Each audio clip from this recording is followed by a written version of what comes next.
El poder constituyente. Y 1. El significado del poder constituyente. Y 1. El poder constituyente como sustento de cualquier sistema político. Algunos autores consideran al poder constituyente como un elemento que fundamenta la existencia de cualquier sistema político. Desde esta perspectiva, Ricardo Guastini comprende al poder constituyente en los siguientes términos. La noción de poder constituyente, si es oportunamente depurada de incrustaciones ideológicas, se define, simplemente, por oposición a la de poder constituido.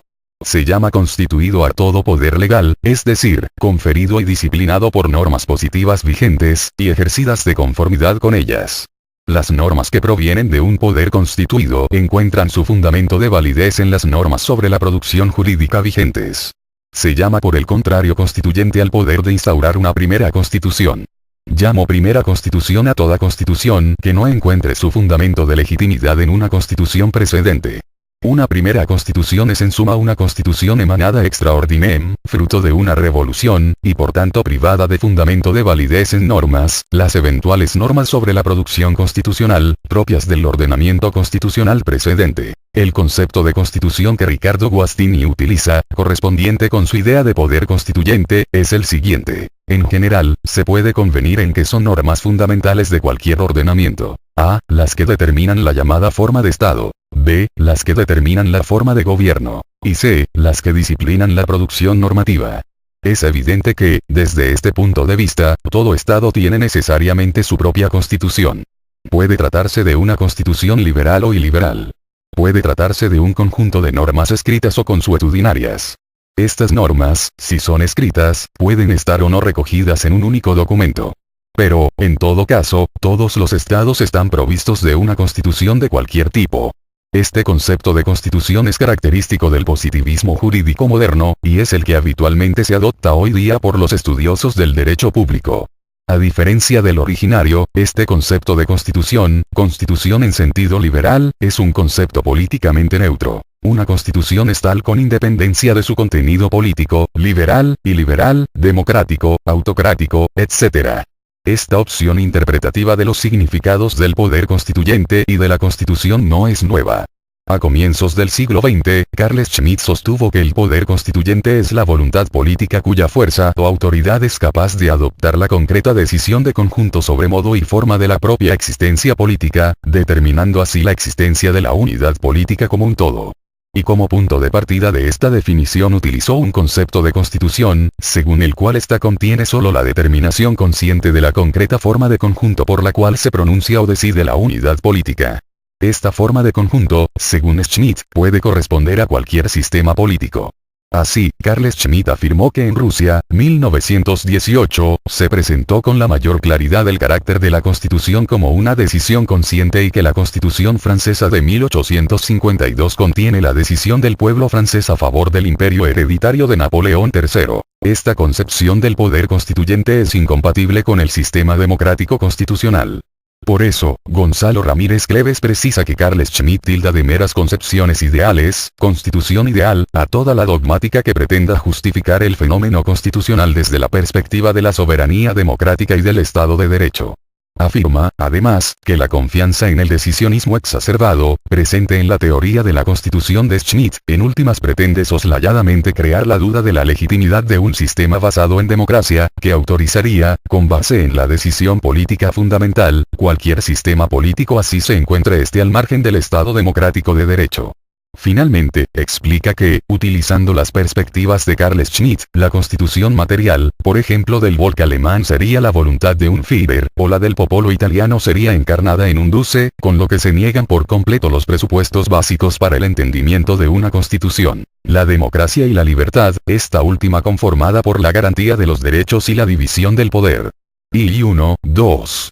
El poder constituyente como sustento del sistema democrático constitucional. La formulación de la teoría del poder constituyente fue realizada por Emanuel Sieyes. En su obra ¿Qué es el tercer estado?, afirmó que la nación es un cuerpo de asociados que viven bajo una ley común y representados por una misma legislatura. Sostuvo que estos asociados, iguales entre sí, se ponen de acuerdo acerca de las necesidades públicas y los medios para satisfacerlas, pero debido a que son demasiado numerosos y se hallan repartidos en una superficie demasiado extensa como para ejercer por sí mismos fácilmente la voluntad común, definen lo necesario para velar y proveer a las ocupaciones públicas, y confían el ejercicio de esta porción de voluntad nacional, y por tanto, de poder, a algunos de entre ellos. De esta manera, estos asociados crean un gobierno ejercido por procuración. Sobre la base de esta idea de nación, Sieyès desarrolló su teoría del poder constituyente. En primer término, explicó lo que debe entenderse por constitución política de una nación y cómo definir sus justas relaciones con la propia nación. Afirmó que la constitución de un cuerpo es la organización, las formas y las leyes propias para el cumplimiento de las funciones a las que ha sido destinado, y sostuvo que es evidente que todo gobierno comisionado debe tener su constitución. Esta constitución, compuesta por las leyes llamadas fundamentales, según Sieyès, no es obra del poder constituido, sino del poder constituyente, razón por la cual dichas leyes no pueden ser modificadas por los cuerpos que existen y actúan a través de ellas. Desde la perspectiva de Sieyès, los miembros de una sociedad política pueden modificar la constitución que ellos mismos han aprobado, porque una nación no puede ni alienarse, ni prohibirse el derecho de querer algo. Y cualquiera que sea su voluntad, no puede perder el derecho a cambiarla si su interés lo exige. Respecto del significado que tuvo Emmanuel Sieyès para la construcción de la teoría del poder constituyente del pueblo, R. Carré de Malberg explica lo siguiente. Pero, más que ninguno, el gran teorizante de la soberanía constituyente del pueblo, en esa época, fue Sieyès. Según Sieyès, la soberanía popular consiste esencialmente en el poder constituyente del pueblo. Por la Constitución, el pueblo delega efectivamente algunas partes de su potestad en las diversas autoridades constituidas, pero conserva siempre para sí mismo el poder constituyente. Resulta de ello esta doble consecuencia. Primero, si la soberanía, desde el punto de vista de su ejercicio, se divide y reparte separadamente entre las diversas autoridades constituidas, su unidad indivisible queda retenida originariamente en el pueblo, fuente constituyente única y común de todos los poderes públicos, ver número 289, supra. Segundo, el pueblo, al conservar en sus manos el poder constituyente, no queda obligado por la Constitución. Esta podrá obligar a las autoridades constituidas, pero no puede encadenar al soberano mismo, o sea al pueblo, que siempre es dueño de cambiarla. La teoría formulada por Sieyès permite comprender la diferencia entre los conceptos de poder constituyente y poder constituido. El poder constituyente es la atribución de los miembros de una sociedad política para adoptar una constitución, es decir, el ordenamiento jurídico fundamental que contiene la estructura organizativa concreta del sistema constitucional en dicha sociedad. El poder constituido, en cambio, es el poder político que ejerce cada uno de los órganos que integra dicha estructura, de conformidad con las reglas previstas en la Constitución. Actualmente, en el Perú, por ejemplo, las funciones que ejercen el Congreso, el Presidente de la República y el Poder Judicial, de conformidad con la Constitución peruana vigente, son expresiones no del poder constituyente sino del poder constituido. La teoría del poder constituyente elaborada por Sieyès es parte del sustento de la Revolución Francesa, un movimiento social y político que condujo al establecimiento del sistema democrático constitucional. Uno de los elementos fundamentales de este sistema político es el reconocimiento de los derechos de las personas. Los otros son la distribución del ejercicio de las funciones políticas entre distintos órganos y el control de este ejercicio, como instrumentos para la protección de aquellos derechos. Estableciendo el vínculo inescindible entre la constitución de una sociedad política y estos elementos del sistema democrático constitucional, Sieyès sostuvo en la Asamblea Nacional Constituyente Francesa lo siguiente. La Constitución abraza al mismo tiempo la formación y la organización interior de los diferentes poderes públicos, su correspondencia necesaria, y su independencia recíproca. En fin, las precauciones políticas de las que es inteligente rodearlos con la finalidad de que, siendo siempre útiles, no puedan jamás convertirse en peligrosos. Tal es el verdadero sentido de la palabra Constitución, el relativo al conjunto y a la separación de los poderes públicos. Nosotros tenemos por principio fundamental y constitucional que la legislatura ordinaria no podrá en ningún caso ejercitar el poder constituyente ni tampoco el poder ejecutivo. Esta separación de poderes resulta de la más absoluta necesidad. El reconocimiento de estos elementos del sistema constitucional quedó inscrito en el artículo 16 de la Declaración de Derechos del Hombre y del Ciudadano de 1789. Ahí se estableció que toda sociedad en la que la garantía de los derechos no está asegurada ni la separación de poderes establecida, no tiene constitución. La estructura organizativa concreta, denominada régimen político o forma de gobierno, del sistema democrático constitucional en una sociedad política, se encuentra contenida en su constitución. Así, por ejemplo, en un país se puede adoptar un régimen presidencial, como en E.U. Un régimen parlamentario, como en el Reino Unido, o cualquier otra forma de gobierno correspondiente a este sistema político. En el Perú, por ejemplo, está previsto en la Constitución un régimen semipresidencial. Por lo tanto, el poder constituyente resulta un elemento fundamental del sistema democrático constitucional, porque permite a las personas decidir cuál es la estructura organizativa concreta de este sistema que van a utilizar para el gobierno de su sociedad. Como se puede apreciar, el poder constituyente es una expresión de autogobierno.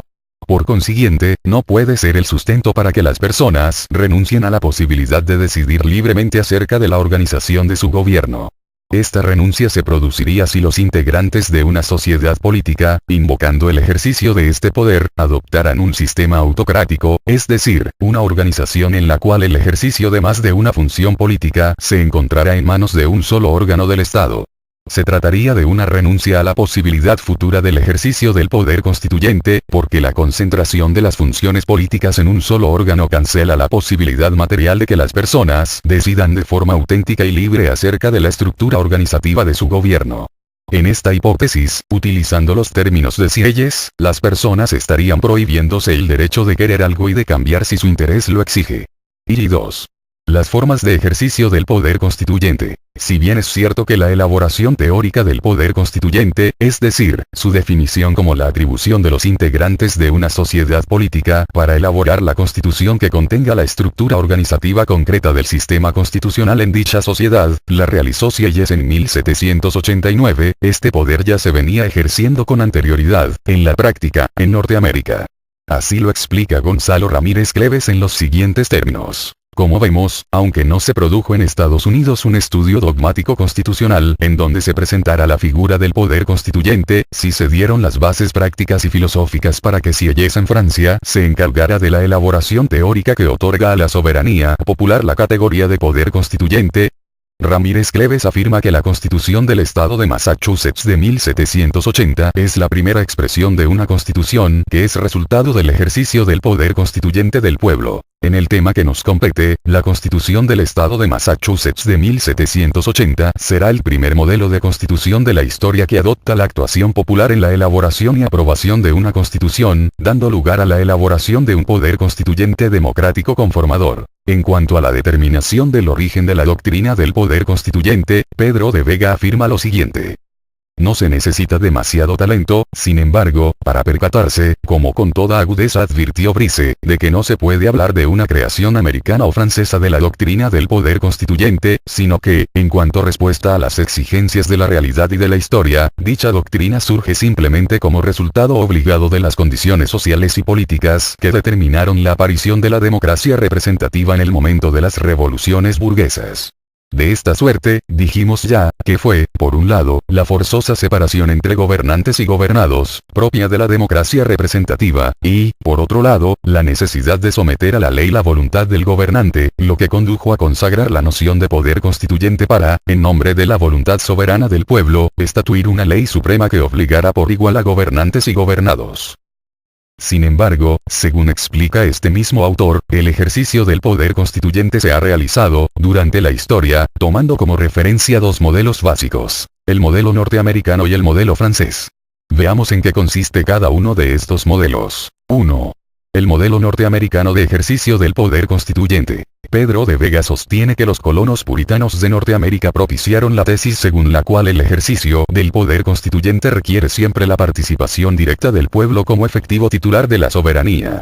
Precisa que fue en la tradición de los Estados miembros de Norteamérica, y no precisamente en el derecho constitucional federal, donde se forjó la más correcta interpretación de las formas de operatividad concreta del poder constituyente, y explica esta tradición en los siguientes términos. Siguiendo la vieja idea religiosa puritana, a tenor de la cual la fundación de una congregación venía determinada por un contrato en el que se estatuían las reglas del culto, los primitivos colonos pensaron que, de igual manera que libremente podía organizar la comunidad religiosa, también podían libremente organizar la comunidad política. El llamado Pacto de la Gracia puritano se transformó así en pacto político. Y, de esta suerte, procedieron a redactar los covenants, que eran auténticos contratos sociales, suscritos por los colonos en nombre propio y en el de sus familias, y en los que se fijaban las normas a tenor de las cuales la colonia debía funcionar. No hace al caso recordar los covenants más notables, entre los que sin duda destacan las Fundamental Orders of Connecticut de 1639, suscritas por los puritanos de Massachusetts. Lo que importa señalar es que, en la elaboración de los covenants, subyacen las dos ideas fundamentales que posteriormente habrían de caracterizar toda la construcción constitucional americana.